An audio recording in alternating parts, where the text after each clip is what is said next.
Alors, pour construire un cloud privé idéal, donc il y a un certain nombre de choses. Et là, encore une fois, alors c'est peut-être pas très drôle, mais il faut considérer l'ensemble de ces briques si on veut monter un cloud privé. La première chose, technologie de virtualisation. Bon, ça c'est fondamental. Tous les clients presque ont démarré des chantiers de virtualisation avec un retour sur investissement souvent sur l'achat de matériel.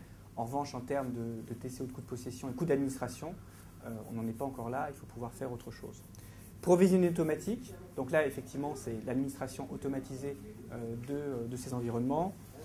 Automatisation des processus d'exploitation, donc on va au-delà du cahier de procédure qui est plus ou moins écrit dans les entreprises, et on a eu un certain nombre de surprises à ce niveau-là, avec notamment le cas d'un directeur informatique d'une très très grande société qui à un moment donné dans un projet de runbook automation, donc effectivement je regarde mes processus d'exploitation, a demandé à ses équipes, s'est tourné vers ses équipes, leur a dit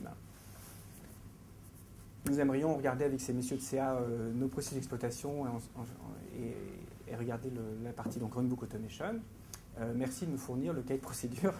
Et on a constaté que le cahier de procédure, il a été écrit pendant le week-end en fait, parce qu'il n'existait pas. En fait, il était surtout issu de mémoire d'homme. Process automation, refacturation. Donc à partir du moment où on va sur l'infrastructure mutualisée, là aussi, il faut pouvoir facturer suivant les lignes métiers, puisqu'on va sortir du on ne se prête pas les cartables. On a entendu ça dans une grande banque. On ne se prête pas les cartables en différents métiers. Donc chacun a son infrastructure et paye pour son infrastructure. Là, il faut sortir de ça. Pour pouvoir sortir au mieux, il faut être capable de pouvoir facturer les différents utilisateurs. Interface self-service. Si on a le bénéfice du cloud, on va retrouver des fonctionnements qu'on connaît tous au niveau du web tous les jours. Provisioning réseau et stockage. Donc ça aussi, c'est important. Donc au-delà du provisioning, notamment de la configuration des équipements réseau, bon, encore une fois, ce n'est pas très sexy, mais il faut quand même le faire pour provisionner dans un cloud privé.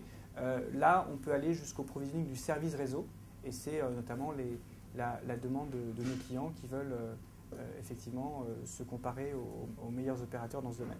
Le stockage, mécanisme de contrôle de changement et d'approbation, d'autorisation. Donc là, on va rejoindre ITIL.